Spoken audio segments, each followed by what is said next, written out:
Hello' friends, এই শাওণৰ মাহতো পিঁয়াজ আৰু ৰহুন নিদিয়াকৈ ঘৰতে বনাই খাব পাৰে ৰেষ্টুৰেণ্ট ষ্টাইল দাল মাখানি। তাৰ কাৰণে ল'ব লাগিব অলপমান টমেটো পিউৰি, কচুৰি মেথি, জিঞ্জাৰ পেষ্ট আৰু ফোড়নৰ কাৰণে তেজপাত, ৰঙা জলকীয়া, জিৰা, ডালচেনি আৰু অলপ ইলাইচি। আকৌ তাৰপিছত ল'ব লাগিব আমাৰ অলপমান বাটাৰ, গৰম মছলা আৰু জিৰা ধনিয়া জ্বলাৰ গুড়ি অলপ।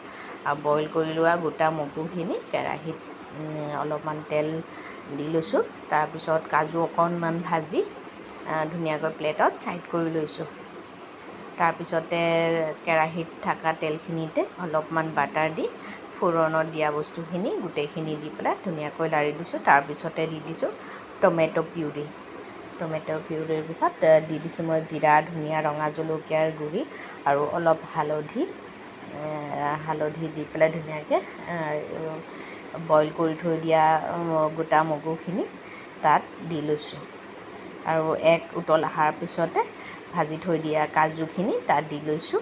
তাৰপিছতে অলপ চাহী গৰম মছলা দি লৈছোঁ আৰু অলপমান বাটাৰ দি লৈছোঁ। আৰু বাটাৰখিনি দি পেলাই ধুনীয়াকৈ ভালকৈ মেল্ট হোৱাকৈ ধুনীয়াকৈ লাৰি লৈছোঁ।